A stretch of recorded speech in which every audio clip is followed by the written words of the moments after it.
This episode of Soldier Knows Best is brought to you by the National Highway Traffic Safety Administration, and they want to remind you to click it or ticket.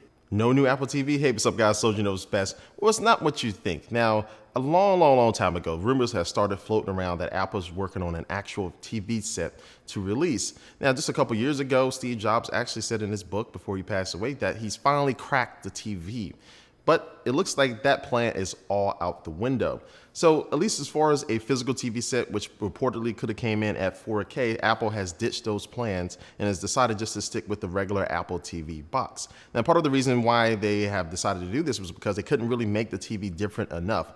Adding FaceTime video chat or just putting the Apple TV software on there wasn't, I don't think it would have been a good seller to anybody really, because the TV probably would have been extremely pricey. So Apple decided to go ahead and say, hey, scratch that, let's go ahead and make a new Apple TV box. So this new Apple TV box will probably be slimmer, smaller, and also shinier if Apple has this way. And there's going to be a new remote control because the control that comes with it now is so outdated. Now this new control could have a touchpad so you can actually be able to navigate around the OS a little bit better. And then it may also have a microphone so you can use Siri with it. Now these two changes should have been in a long time ago for this remote control, but Apple is just now getting around to them. Now as far as the actual Apple TV software, an app store will finally be coming. And with the likes of Amazon and other players already having the App Store, Apple's playing a little bit of catch up, but I'm pretty sure developers will go ahead and adopt this new platform right away. But the big kicker about this software is that Apple has been trying for years to try to work with cable channels and other channels to be able to bring them separately as a package or different packages. So you don't have to pay $100 for 400 channels that you don't want to watch.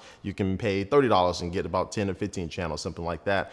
So Apple has been working, and it looks like they have finally reached a deal. So we will see what Apple brings to that plate, but it definitely has to meet cost-wise. It can't be $40, $50 for a few channels. They definitely need to hit that sweet spot, and we'll see if Apple can do that. All right, so before I give my final thoughts about what this Apple TV could actually end up being, let's go and take a look at our sponsor for this video. All right, guys, the sponsor for today is trying to save your life, because in 2013, there were almost 10,000 people killed in car crashes and they weren't wearing their seatbelts. So from May 18th through the 31st, state and local law enforcement are really going to be cracking down on people who are driving and riding in cars without their seatbelt on. So just do the right thing.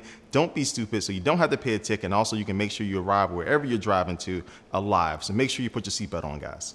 All right, so this new Apple TV, is it a little too late? Kind of. I mean, Apple should have had some of these features released last year, the year before, and the year before that, but they're finally doing it. And because I think there are legitimate threats with the Amazon Fire TV and other platforms out there, like the Roku box, that are really giving this a run for its money. So Apple definitely has to start making some changes. But I think that subscription service for those certain channels could be a really big thing, because a lot of people are really trying to cut the cord. I have a lot of my friends who are canceling the TV service and just using Hulu, Netflix, WWE Network, but all these things could eventually add up if you start getting all these things separately. So you got to be careful about that, and Apple definitely has to make sure they hit that sweet spot when it comes to the price point, so it doesn't alienate the users and people already see, well, Apple is overpriced. So if they don't hit these channels for the right price, that's definitely not going to be a good thing. But updated remote control, Siri, touchpad, new OS, new UI, hopefully, and I'm about to say Amazon App Store, but the App Store, and also the a la carte channels is going to be a really good addition, a really good update for this new Apple TV. So those are all the rumors about the new Apple TV, and we'll see it probably be unveiled at WWDC next month in June.